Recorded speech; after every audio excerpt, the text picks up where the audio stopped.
আজকে আমাদের এই পথ অবরোধ চলবে, পথ অবরোধ চলবে যতক্ষণ আমাদের ব্রিজ আমাদের কথা ফাইনাল দিয়ে নাও ততক্ষণ মানচিত্র। নতুন ব্রিজ নির্মাণের দাবিতে পথ অবরোধ করে বিক্ষোভ দেখালো এলাকার বাসিন্দারা। সোমবার 12টা নাগাদ দিনহাটা রাজ্য সড়কে রাধানগর কলোনি এলাকায় পথ অবরোধ করে বিক্ষোভ দেখায় এলাকার বাসিন্দারা। এদিন পথ অবরোধের ফলে বেশ যানজটের সৃষ্টি হয়। যানজটের ফলে ভোগান্তির শিকার হন নিত্যযাত্রীরা। জানা যায়, বড় আটিয়াবাড়ি 1 নম্বর গ্রাম পঞ্চায়েতের পূর্ব বেউলাগুড়ি এলাকায় দীর্ঘ কয়েক বছর থেকে বেহাল অবস্থায় হয়ে রয়েছে কালভার্ট। অসুবিধায় পড়তে হচ্ছে স্কুল পড়ুয়া থেকে সাধারণ মানুষের। বারবার সাংসদ, বিধায়ক, ব্লক প্রশাসনের আধিকারিকদের জানিয়েও কোনো কাজ না হয় এদিন পথ অবরোধে সামিল হন এলাকার বাসিন্দারা। খবর পেয়ে ঘটনাস্থলে পুলিশ ও ব্লক প্রশাসনের আধিকারিকরা গিয়ে গ্রামবাসীদের সঙ্গে কথা বলে এবং তাদের আশ্বস্ত করলে ঘন্টা দুয়েকের পর অবরোধ উঠে যায়। এদিনের এই অবরোধের ফলে বেশ যানজটের সৃষ্টি হয়। আজকে অবরোধের উদ্দেশ্য হলো এই 1 নম্বর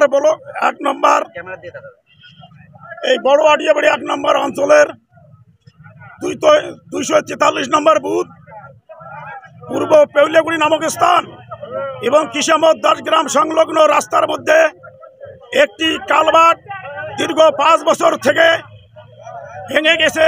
সেই কালভার্টের সুব্যবস্থা হচ্ছে না, যার জন্যে আজকে আমজনতা সবাই মিলে আমরা পথ অবরোধ করতে বাধ্য হয়েছি।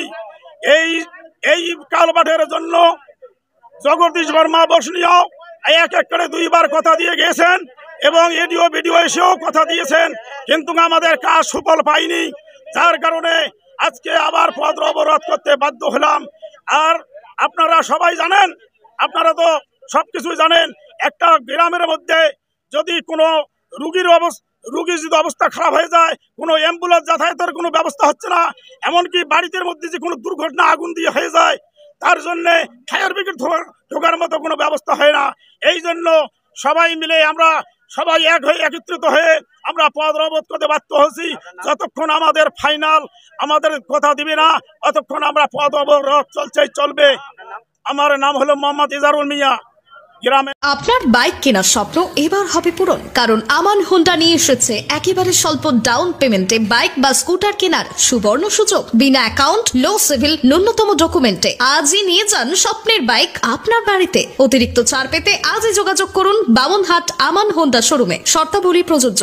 যোগাযোগ করুন 9002805414। পুলিশ প্রশাসন এবং বিডিও অফিসের আধিকারিকরা এসেছিল, কি বললো, কি আশ্বাস দিলেন? ওরা এই কথাই বললো যে অন্তত 1 সপ্তাহ ধৈর্য ধরো, আপনাদেরকে আগামী বুধবারের দিন কন্ট্রাক্টর সেই ওদের মেইন অফিসে নিয়ে যাবেন। নিয়ে যাওয়ার পরে ওখানে ফাইনাল কথাবার্তা হবে। সেই কথাবার্তা হওয়ার পরে আপনাদের কাজ অতি তাড়াতাড়ি স্টার্ট করে দেওয়া হবে। আপনার নাম? আমার নাম মোহাম্মদ ইজারুল মিয়া, গ্রাম পূর্ব বেউলাগুড়ি। হচ্ছিল বলছিল এরা, কিন্তু কাজটা মাত্র 2 মাস আগে ওয়ার্ক অর্ডার দেওয়া আছে। জেলা পরিষদে আমরা মেসেজটা দেবো।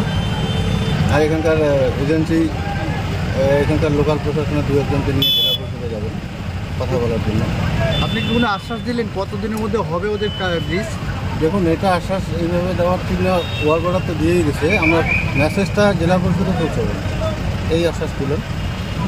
পাবলিক হ্যাজার্ডটা যেন না হয় সেটা আমাদেরকে অনুরোধ করলেন। আপনার পরিচয়? বিডিও অফিস থেকে। কী নাম আপনার? পরিমল রায়। কোন পদে আছেন? Junior engineer. হ্যাঁ, জুনিয়র ইঞ্জিনিয়ার।